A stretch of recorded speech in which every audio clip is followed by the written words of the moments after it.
Hello and welcome to another exciting episode of the Feudal Future podcast. I'm Marshall Toplansky. Joel Kotkin. And today, by the way, welcome to 2022. This is our first show of the new year, and we're delighted to be talking about the future. We're going to be talking about the Metaverse, and to help us with that, we've got two incredible guests. Rony Abovitz, who is an entrepreneur, a biomedical engineer, who has started three successful companies in the robotic and now in the Metaverse space. Rony, welcome. And Charlie Fink, who is an adjunct professor at Chapman University's Dodge School and frequent contributor to Forbes and a host of his own podcast called This Week in XR. And hopefully you'll be able to tune into that and get a lot more detail about what's going on in the Metaverse. But that's actually where I'd like to start us off. Gentlemen, if you're kind of under 35 years old, you probably have a really good sense of what the Metaverse is. But for those of you who are a little bit older, you're hearing all sorts of stuff about things like, Facebook renaming itself Meta to reflect this new opportunity. What is it and why is it such a big deal that the Metaverse is kind of coming into play? Charlie, you want to take that first? Yeah, I'll sort of do, if you don't mind, I sort of will do a 5-minute mini lecture on this topic, just to sort of level set the game. And then I'll turn it over to Rony, who has a very specific theory about how this actually might work. Great, go for it.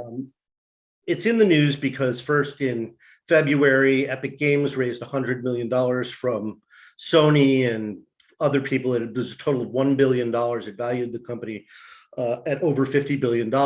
And they said the money was expressly to create the Metaverse or to work on the Metaverse. People were, of course, confused then, but what's $1 billion? So it kind of was there in the background for most people. VentureBeat had a Metaverse conference in January. I mean, this word is out there. When Zuckerberg acquired Oculus in 2014, he said specifically, I want to build the Metaverse. So this is not a new idea. The phrase Metaverse comes from a book by a great science fiction author who actually worked closely with Rony, Neil Stephenson. And the word avatar actually comes from ancient Sanskrit. And an avatar is your representative in the virtual world. Could be a video game or any kind of digital entertainment. So why is it being talked about so much now? Well, of course, Facebook in October announced that not only did they announce that they were changing the name of the company to Meta, which I'll go down that rabbit hole later, but let me finish with this. And they presented with the name change a vision that I call Meta's Metaverse, right? And Meta's Metaverse is a jumble of things that are built around the Oculus Quest vision of it's the only way to describe it, even though they hate it when you say this, is they're going after Ready Player One. That's the way they see it. For those of you who don't know Ready Player One, which is a really fantastic novel and a great film. 2045, and everybody prefers to be in VR and not the virtual world because VR is now photoreal. And it is true that many things that happen in VR feel like they've taken place in the real world. The brain is not that hard to fool when it wants to be fooled. So there are all these things going on. VR, they showed in the Facebook made a movie to go along with this announcement. And let me just say here, the movie is torture because these people are horrible actors and presenters. It is torture to watch it. But what they're saying... We should consider ourselves lucky that they are. Yes, absolutely. And it is, what they're saying is incredibly important. Because this company, Rony's playing with the AR that's into AR filters on your into Zoom. So it's important because they're spending $10 billion and they're really spending it, right? They are hiring. They have. And what are they? Are they over the world per year? They're not going to find enough programmers in Northern California. So this effort is unprecedented. No other public company would invest this amount of money. I mean, they make 50 billion a year. They're going to take 20% of that and put it behind this project. I don't think Google or Oracle or Microsoft or any of the FANG companies would take that much money away from their shareholders to put into a project of this scale. But Mark Zuckerberg has absolute control over the metaverse. And are they putting that 50 billion or the investment dollars into both the technology and kind of the business infrastructure required for transaction like blockchain? I'm sure it includes all the advertising. And I mean, they are advertising the hell out of their headsets. They're doing more. Without them, I probably wouldn't have a job. So are there— On one hand, I revile Facebook, but on the other hand, I need them and I admire them and I really care about the work that they're doing. So it puts me in a really, really interesting position. And we should talk more in this conversation about social media and what social media looks like in the metaverse. Well, and just because right now, I mean, by the way, before we get there, just a quick clarifying question. So the vision that Zuckerberg has for the metaverse, is it a immersive media-driven thing, or is it broader than that? The description of it is an internet that you are inside of, looking out at, rather than looking in through a 2D screen at a world that you can only touch with a mouse. And his monetization is more than just, I'm in it and let's beam ads at people. Right now, their monetization is limited to the App Store. The App Store, right? That's like the Apple model. The Google. I mean, it's a lot more like the Apple model than the Google model because you don't have any other options. Well, you got to get users first. So right? that makes sense. Let me ask Rony, who's run some companies, is this a legitimate business or is this a sort of shot in the dark that might not make it? So I've known Mark for a long time, since I started, almost since when I started Magic Leap. I would say this: he's making a bet. So's Tim Cook. So's Satya at Microsoft. So are the folks at Epic and Unity and a bunch of giant companies in China. Lots of people are making a bet that the 2D internet, the one that is like largely like texting, photo, video into your phone, laptop, tablet, gives away, I think a more accurate definition of what's going on is like a spatial internet. But that spatial internet's a hodgepodge. It's going to be Web3 stuff and blockchain things. You know, like cities are not uniform things. You can't possibly think of like the spatial internet, what people are haphazardly calling metaverse, which doesn't really accurately describe everything that's going on. If you think about what's really happening, you've got gigabit networks, of which think about the 10 billion a year we're saying Facebook's putting in. The telcos have put in $1 trillion. These are the ones who put in the real money. They put in $1 trillion into an infrastructure for gigabit networks. This is collectively around the world to enable 5G, coming 6G, and just sort of gigabit speeds at things that'll be like sub 20, maybe 10, maybe 5 millisecond latency with edge computing. Reason why that's so important is like, you don't need any of that for the phones and tablets and things we have today. What is that for? Well, I worked with some of them. We were partners with AT&T. I had the CEO of AT&T Communications on my board. NTT Docomo was like a great partner, top telco in Japan, an investor. What are they really doing? They believe that if they build this like weird fusion of high-speed data and compute, it will then spawn all kinds of new services and technology, including drones, robotics, IoT stuff that does all sorts of incredible things, sensors, and wearables of all type, including AR, VR wearables. So I think what the pop cultural term of metaverse is like a subset of a much bigger thing that's going on, which is this like amalgamation of like, first of all, you just wrap your head around like $1 trillion worth of spend between US and China and the rest of the world. So what Mark is doing is going, he saw that, he and I've had these kind of discussions in the past. It's like, okay, I'll spend 10 billion a year to leverage that $1 trillion and more that's still being spent on his infrastructure and all the hundreds of billions on new compute. Like, what are all these graphic chips and AI things going to do? Like, your phone doesn't need it. Your laptop doesn't need it anymore. What needs it when you actually move into like spatial computing, First of all, there's immersive computing for a person where you are changing your visual system from like what we're doing right now, which is 2D, to something which is much more natural. Like my argument for why this is going to happen is we live in a spatial world, period. You wake up in the morning, you're not like in a 2D world, you're in a spatially visual world. That's what our brain is doing. It's taken us a long time for computing to actually get to the point where it could mimic the spatial reality of the world you see, which is incredibly large. What I mean by large is like, it's not like this little phone screen that gets you excited. You wake up and you go to like, a lake in Chicago. It's like massive, right? There's no movie theater big enough to contain the world, but immersive computing done right will be that big.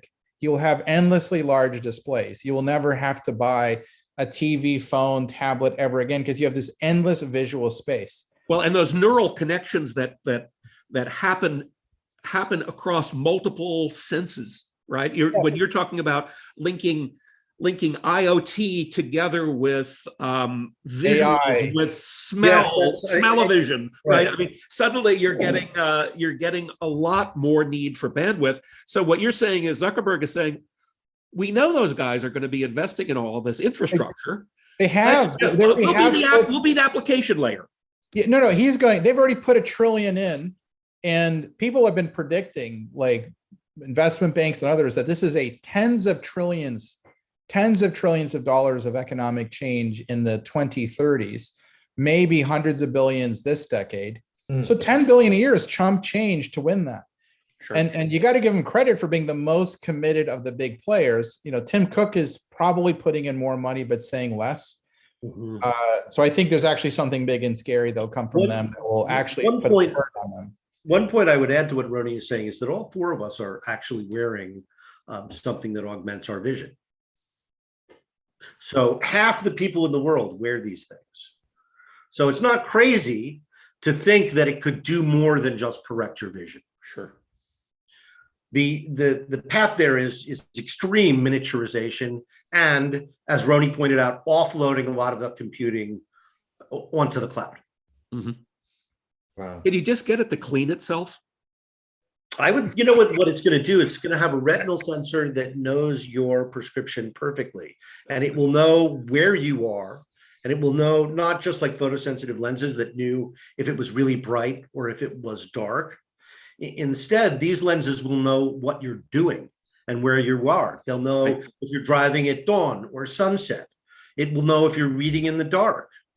It will know if you're watching television and constantly be correcting. These are real-time vital signs collectors. I presume you guys have read the book Homo Deus by Harari, right? Which basically talks about the world being made up of real-time sensors where the algorithms, by tracking the patterns that come out of measuring the sensory data that are basically embedded in every chemical and biological function in your body, they will do a better job of predicting what it is that what your mind actually wants, as opposed to what your body actually wants, and that we'll lose our humanity for the future. Is that Marshall? I kind of lived that book for the last decade. I mean, it's not theory.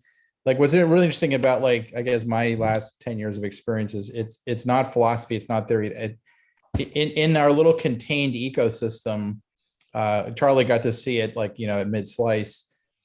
It was really living these things. And I think some of the stuff we did maybe 5-10 years ahead of where everyone's head's at right now, but I think it's what everyone is investing in. Like, we kind of got to live in a little time bubble and go out to like the end of this decade and go, when you sort of taste it, it becomes impossible not to think this is the future. It's like being at a lab in the early 80s and you've got like the best silicon graphics computer and you're like doing things we only did in 2005, right? But like some people who had like, $10 million worth of compute got to do some of this stuff really early. And I think we got to taste that. And once you taste it, it's going to be big. So people like Mark have no doubt tasted it. The rest of the world's bewildered, but that's okay, because bewildered people, they tend to lose. And the scary thing is, like, the big companies are being run by really smart people who are fast and disruptive. So he's not going to be disrupted by a small player. He is maintaining his disruption posture, which is kind of disturbing, because used to be like the startup would take down the big, slow, didn't get it incumbent. Now these big players, they get it. Not all of them, but some of them get it. And they're putting in incalculable amounts of money not to lose their positions. Well, I noticed that you did not mention Google in your conversation, and I was wondering whether that was an example of a company that is now unwilling to think disruptively. I have to be careful and say this because they were investors of ours, still are. But when they funded us in 2014, it was Larry and Sergey and moonshots. It was actually the reunification of Larry and Sergey running the company again, and yeah, it was a whole. And then they set up the alphabet structure, and Larry and Sergey just stepped back to the board, and Sundar became the head of all of it. And I think there's just a different thing. I've been a founder my whole career, never really did anything else. Founders have prerogatives to do things that the next professionally hired CEO, you just can't. Like, you don't want to screw up what they built. So I feel like they could do anything. I mean, it was amazing to be around them when they were at the height of their powers, and the founders like, let's go to the moon, let's terraform Mars. I mean, just crazy discussions. You will not really find that at that kind of place. What I'm trying to think about is, okay, I'm sure it's exciting, and I'm sure there's going to be profits and all that. But what kind of society are we headed towards? I mean, I have children, and I can see the envelopment of the phone. I can see my 17-year-old, who was a prolific reader, now barely reading at all. I see my students unable to read a book. I have to give them exams, so they'll actually have to look at the book. What are we creating? Is there a downside? And by the way, what the hell is the upside?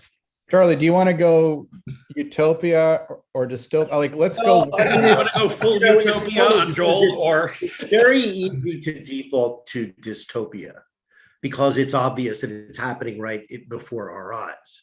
It's a lot harder and a lot more work to imagine utopia. And humans are flawed. Humans are bad.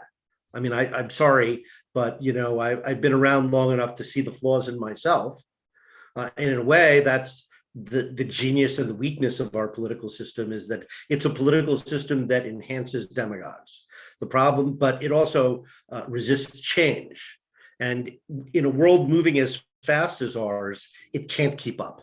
And it never will. It never could keep up. Almost no form of representative government is going to keep up with what is happening. And the problem is, because they can't keep up, a tremendous amount of power and market-making power, which was what Rony was just referring to, is conferred upon a small handful of mega corporations. And there are a lot of ways to talk about this, but let's start with one, because everybody on this frickin' podcast is Caesar. Can I had told you in 2000. Go on, Charlie. Go on. I was going to say, if I had told you in 2000 that there would be one person in charge of democracy, and that person would have that power vested in them because we liked their free software and their games. Right? I mean, and what I would have said to you is, his power is far in excess of a Bond villain, because he doesn't need to use weapons. He just uses influence. And not only can he influence the truth, but he can also influence lies. Now, so far, he's been a benevolent person, right? And he's trying to do the right thing. And, probably if I were a billionaire who lived in a bubble, I would be struggling. You'd make different choices. And, this is what I worry about, because people are flawed and we need to be constrained. Right.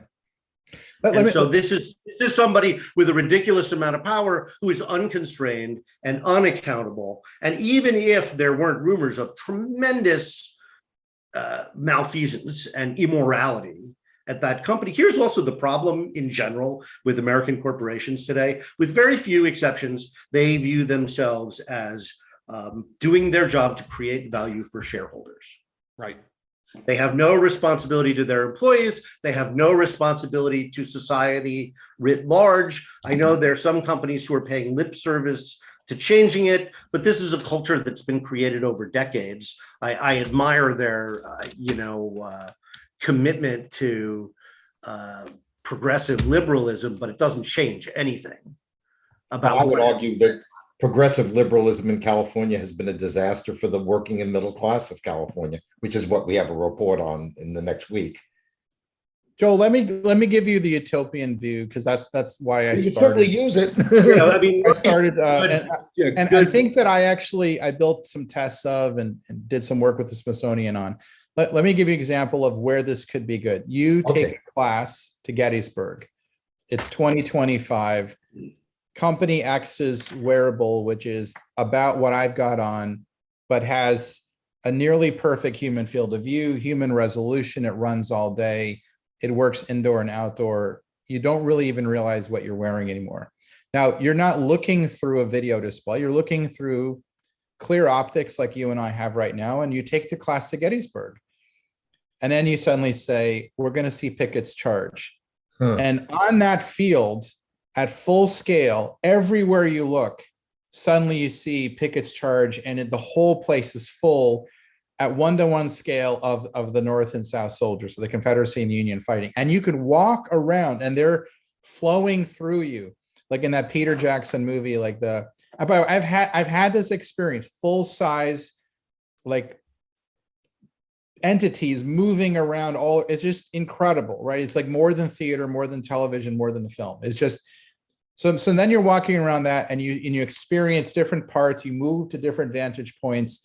The students, by the way, they're having their minds blown. Gettysburg, which was a dry thing in a book, is now the coolest thing ever. It's like much more interesting than a film, than a book, or anything else. Then you see Abraham Lincoln give his address, right? He's standing there exactly where it happened. Abe comes up and gives the address. And then students can go over and talk to soldiers from the North and South. And those soldiers become like living books. So now think like you then go to DC and Martin Luther King is sitting there, at the mall giving his famous address, and you look around, there's like millions of people, the people who are there recreated, and you're standing in the crowd looking around and you see the people who are there, and there's MLK. Like, you have brought history to life. You are now experiencing something amazing. I think when you do that, you're going to go back and read everything about it.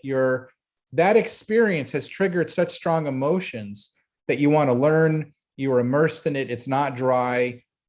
So many parts of your brain have been woken up by this like sensory experience, this combination of like incredible visual and sound and all that. Actually, you feel the impact. You'll have students crying when they see some soldier die. It won't be like a video game where there's no emotion. It'll feel like alive and real. Like, we did a lot of testing on what this could be. That, I think, could be incredible in terms of waking up dormant minds. And by the way, what I'm describing is not the guaranteed future of this. It's just one of the future. It's like the tree of good and evil. It could be one of the ways we do, because we were trying to push something I called neurologically true reality, that you're hitting so many senses with the right signal that your brain is taking this to be real. And the emotional impact on that, the intellectual impact you're having, is more significant than any other experience, almost equivalent to real human experiences, like being in a war, being in something real that happens. So history can come to life, science can come to life in ways that just be absolutely mind-blowing, that I think get you charged. I completely agree. Go ahead, Charlie. I completely agree with that. I think we have, obviously, since it's sort of futurism, a very flexible timeline. I do think that is the kind of thing that we will see in the next 15 or 20 years, for sure. Wait, that's not a phone. A phone is a mind-numbing, neuro-influenced drug addiction thing, right? The phone is nothing of what I just described, right? What I described is this holistic, incredibly well-curated, like emotional neuro experience. It's not what a phone is doing. With by the way, with Hollywood-style production graphics, yes, so that the characters look like they're real and in the real. Well, and in fact, to some degree, it's are like real. It's like low cost, like they usually have educational materials. It's not going to. It's not going to do anything. But let's let's talk about AI for a second. Okay, one of the things that affected the 2016 election was recommendation engines, and this is a problem with spreading disinformation. Right? It knows your preferences, even if your preferences are insane. But oh, you interested in lynching? Maybe you're interested in these torches. Horrible. And so if it can influence buying patterns and influence us to buy torches, they can influence us to do a lot of other things that are less benign. And there are theories that that's what happened. And that people were, we know that people are affected by repeated messages, self-reinforcing messages they hear in certain kinds of political media, without talking about anybody specific. So that is AI, and unregulated, it will doom us, period. Well, Charlie, I think you're talking the tip of the iceberg of AI. I think AI is much bigger than that. I think what you're describing is like rudimentary, dumb AI, like nowhere near where it's going. Correct. Commingling with like rudimentary social media and social networks. Correct. Fast forward 5 or 10 years, you have in this decade, I'm in the camp, I think there's a lot of others now, we surpass every human being on the planet in terms of intellectual capability with AI. So I think I've said this before in public. I think it's the end of the white collar knowledge worker. I think blue collar workers, we need them because I don't see the same trend happening in robotics. I don't think like there's not this like nonlinear jump in terms of batteries and motors and it's like humanoid robots suddenly taking over blue collar jobs. But if you're a white collar knowledge worker sitting in front of your computer, you are dusted this decade. Maybe you survive into the early which is now. But think about that for a second. A billion of them. What are we going to do? We've pre-programmed all of our students, right? We're training them to take these jobs, in essence, in a plutocracy that will no longer be led by white collar people. What are we going to do with this generation? I think there'll be a rise of this sophisticated, technically capable blue collar worker, which is actually where if I was aiming somebody, I would be aiming at that and aiming at very human-like qualities like empathy, where you need to be hands-on. But the data analyst sitting behind a computer, you are an AI in X years. Like there's just no more reason for you to. So you're sort of in a proxy augmented maker movement. Augmented makers create like some. By the way, people were not meant to sit behind desks in front of a 2D screen.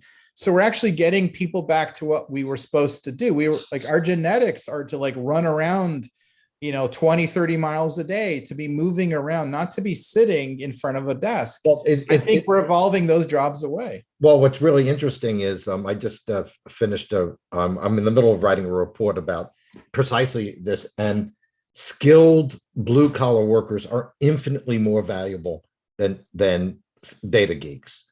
They're needed more.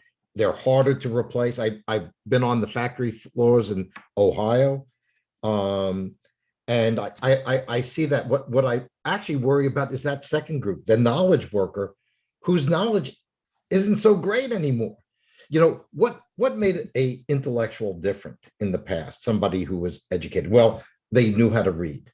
They knew how to imagine. Every time I go into a dude, if you had a college degree in 1981 when I graduated, they just gave you a job. You want to be in advertising? Here's a job. You're a white guy just like me. Yeah, right. Well, I go back to 75, but the issue I think that we have is the educated are no longer educated, if you will. Right. They have degrees, but they know bupkis. They don't know anything about things. They have no imagination. When I'm reading, let's say, a Jonathan Dunsky novel that takes place in Tel Aviv in 1949, I have to think about what does that look like.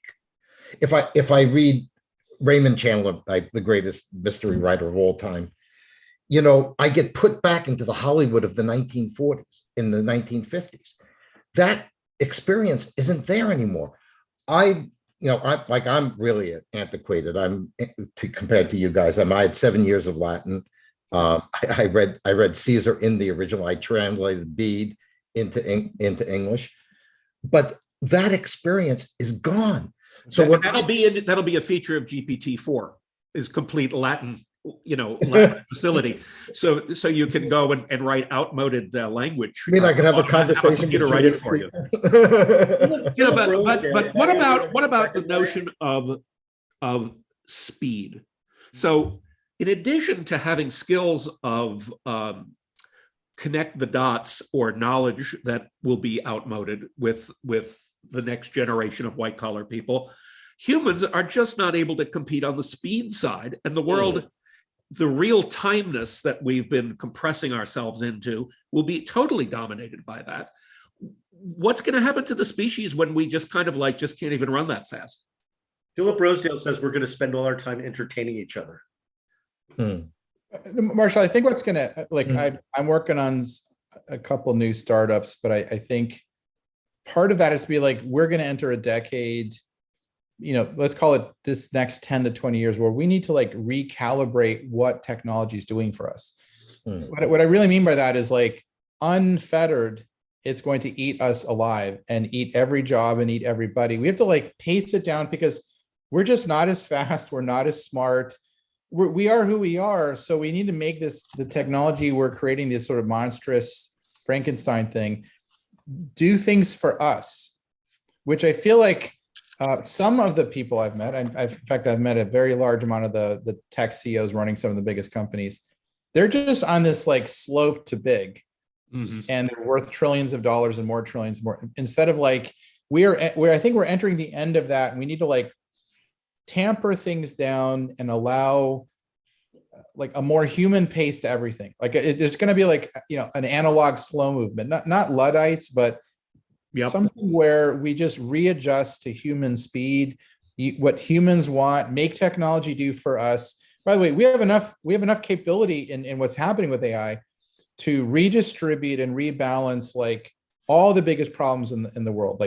We can solve climate change, we can solve economic disparity, we can solve food for everybody.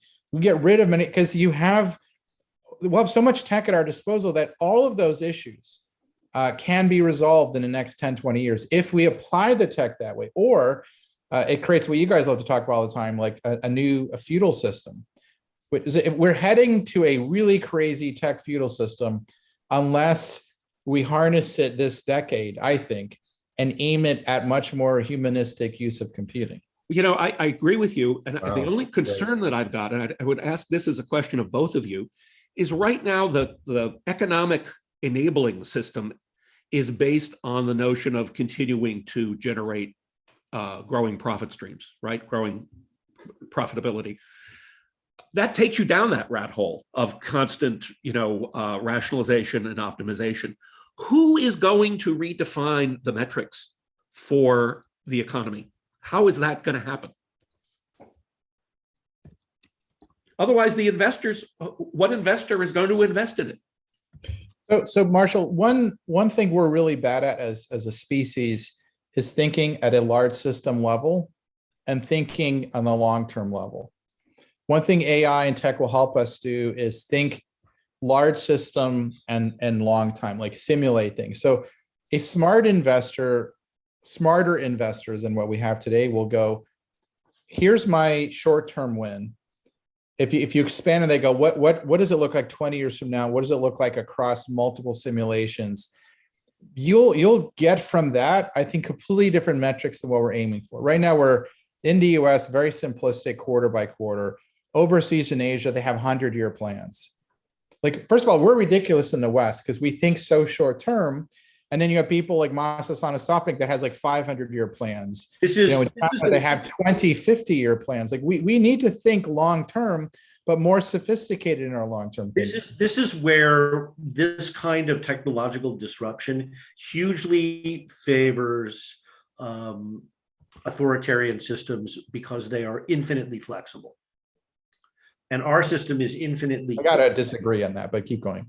No, what do you mean? Why it's not making intuitive sense to me? Let me put it this way: it's a centralized economy. And let me give you an example, and you know this when I tell this story. The Chinese took control of the self-driving truck business in China. They purposely slowed it down because they did not want the state to be responsible for the number of truck drivers needed. And they also were concerned that their infrastructure is so transportation heavy and relies on transportation that they were wary of disrupting it. Whereas in the United States, we are going to run, there are 8 million people involved in the interstate trucking business in the United States. You are going to disintermediate 6 million of them soon, and the profits will be enormous. They'll go to Waymo and other tech companies on the West Coast and the financial interests on the East Coast. And what happens to those 6 million people who are all making $50,000, $60,000, $80,000 a year and raising a family on that money? What happens to them? They become the responsibility of the state, which means you and me. In an economy where the government is reluctant to raise taxes or really spend any money on social welfare compared to our peers. Well, we're not too far behind these days, but Rony? I was going to say, we're clashing ultra sophisticated tech and AI, I think being the most overwhelming force here, with multi-thousand-year-old like ridiculous systems like kings, autocracies, and even the software of democracy was conceived of in Philly in the 1700s, and then from Athens. Like all of it's like outdated and old. And I am very pro liberal democracy, but you have to update it for, I would say, a couple of key things. One, planetary thinking. The idea of regionalizing yourself, saying we're in this country, we don't have to think about the planet. Well, climate change doesn't care about that anymore, and will kick every single human being on the planet in the face, because it just doesn't care what country, and it's going to flood everywhere. It'll burn everything at some point. And I think the pandemic is an interesting wake-up call. Like, yes, some countries have more money and we're able to vaccinate more people than some other countries, but it's affecting everyone. So I think what we need is sort of democratic, decentralized thinking that is also cooperative and collaborative and has a planetary system level long-term thought. If we don't, if you sort of go in order, if we don't have planetary thinking, if we don't have system level, we don't have long-term, we are screwed. And I think that's why a number of tech billionaires are trying to exfil the planet, because they actually believe we can't get it together as a species. I've literally sat behind closed door meetings. Yeah, that's what Elon Musk says. They want to go to Mars. They want to get the hell off. Why doesn't Elon want to solve world hunger or cancer? Because he thinks it's too late. I mean, he says that. No, he thinks people, well, I don't want to speak for him, but I think some of the people I've had backroom discussions with, not to be named, lots of different of these folks who could exfil the planet, don't think the human species software is moving sufficiently. Like our social system software is broken, and we're too easily manipulated. The intelligence level is dropping. So they're sort of losing faith in people. By the way, I'm the opposite end of the spectrum. I haven't lost faith in people. We have to solve these planetary scale problems.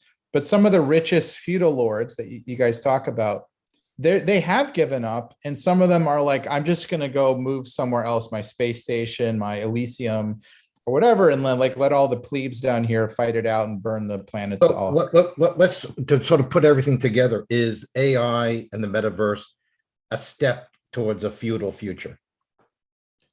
Not if it's done right. If you have a connected high-speed system, you actually begin to get planetary intelligence, and you can actually solve planetary large system scale problems. We're dealing with problems that no human being can solve. AIs could solve them, and that connectedness creates a platform for solving planetary scale issues. Now, you've got to get people to at least collaborate on a decentralized way. So I'm actually more optimistic that we will go in that direction. I think enough people don't want to burn down the planet and have it all flood and go into some apocalyptic Noah type situation again. Despite all the pessimistic thinking, I think this is the best use case of metaverse and AI, solve planetary issues.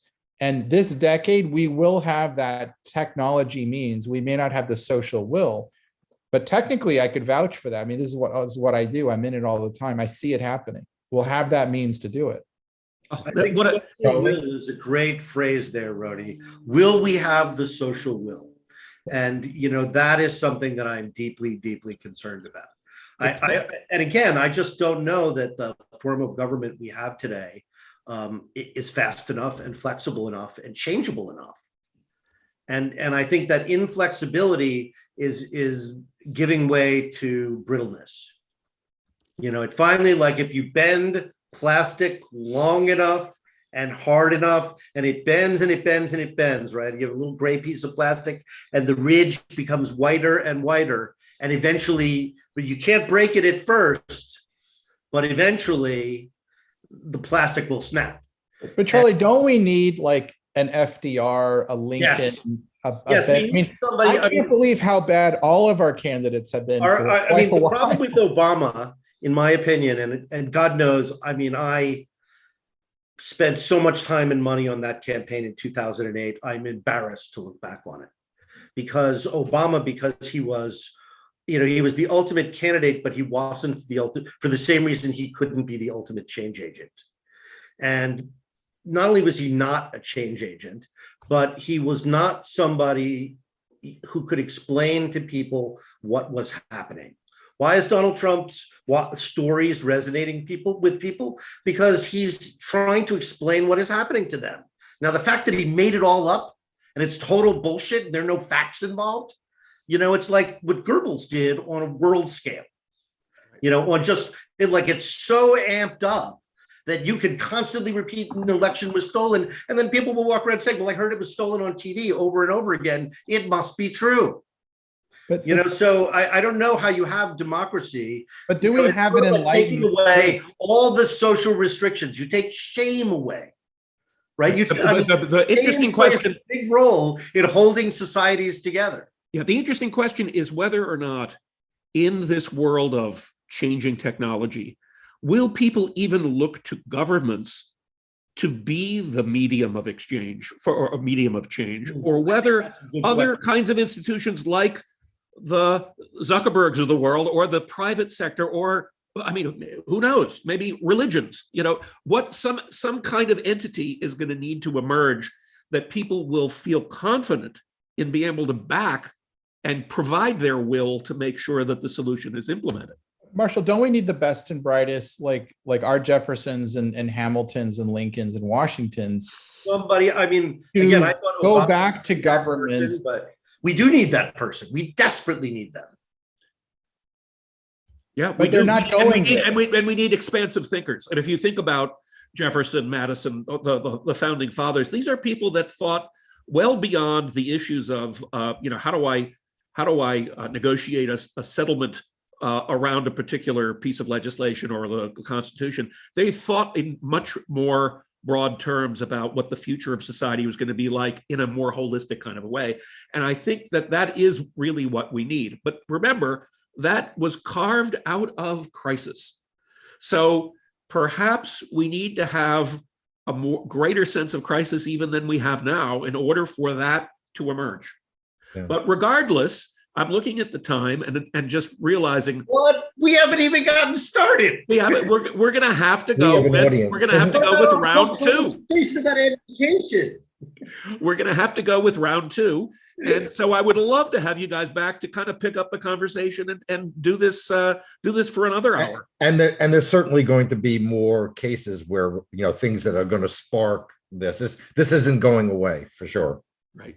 But Charlie and Rony, thank you so much for spending the time with us here and giving us a taste of the feudal future. We appreciate it, and we hope you'll join us again soon. All right, guys. That'd be wonderful. Thank you very much. Thank you.